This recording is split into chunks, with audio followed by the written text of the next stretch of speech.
Précédemment, nous avons vu que la surchauffe moyenne des locaux est due en partie à l'échauffement des parois opaques par le soleil et de la transmission solaire des ouvertures. Maintenant que nous connaissons tous les leviers d'action, comment limiter ces apports solaires? Nous avons défini précédemment le facteur solaire d'une paroi opaque comme le pourcentage d'énergie solaire qu'une paroi soumise au rayonnement solaire transmettait à l'ambiance. L'expression détaillée de ce facteur solaire fait apparaître les paramètres suivants. Le coefficient d'absorption de la paroi A, qui traduit la réduction liée à la couleur et la teinte. Le coefficient de masque Cm, qui traduit la réduction du rayonnement solaire dû aux masques architecturaux, par exemple des bords de toiture. Le coefficient kV de la réduction de transmission de la chaleur par une lame ventilée pour une paroi verticale ou l'intégration d'un comble ventilé en toiture. La conductance U de la paroi et enfin le coefficient d'échange superficiel de la paroi. Les leviers pour réduire sont importants puisque l'on peut faire varier le coefficient d'absorption A de 0,9 pour une couleur noire à 0,3 pour une couleur blanche claire, le coefficient Cm de 0,8 pour un débord de toiture à 0,3 pour une pergola ou une vérangue. L'introduction d'un bardage ventilé ou d'un comble ventilé permet de diminuer le coefficient kV respectivement d'une valeur de 0,3 et 0,2. Selon l'exposition des parois, les objectifs à atteindre ne sont pas les mêmes. Détaillons pour chaque orientation les moyens d'atteindre ces objectifs. Pour atteindre l'objectif de 2% en toiture, on peut par exemple opter pour les options suivantes. Une isolation de 8 cm avec une couleur claire ou une toiture bien ventilée avec une couleur claire. Une surtoiture décollée est également une bonne solution dans les régions non soumises au cyclone.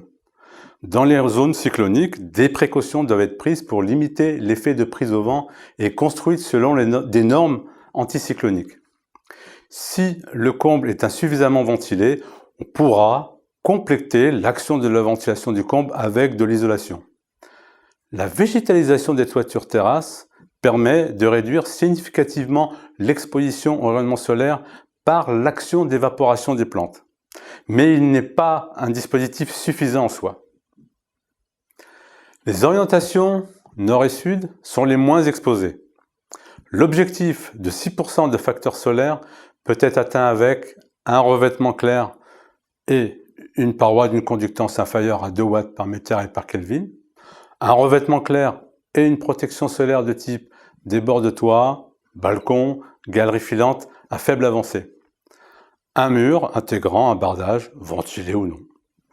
Les orientations est et ouest sont les plus exposées.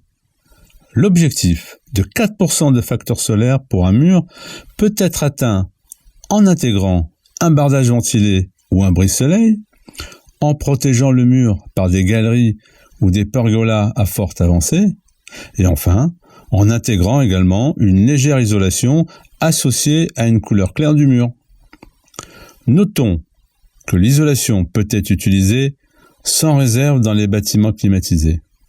En revanche, dans les bâtiments naturellement rafraîchis, l'isolation ne doit être adoptée que si les deux autres solutions ne sont pas possibles. En effet, l'isolation réduit la charge solaire en journée, mais s'oppose également à la décharge du bâtiment la nuit. On dispose de nombreux leviers pour ajuster le facteur solaire des parois opaques en fonction des différentes orientations. Parmi ces dispositifs, l'isolation thermique a un statut particulier. C'est une très bonne solution en toiture, mais elle doit être utilisée à bon escient dans les parois verticales, notamment dans les bâtiments naturellement réfléchis.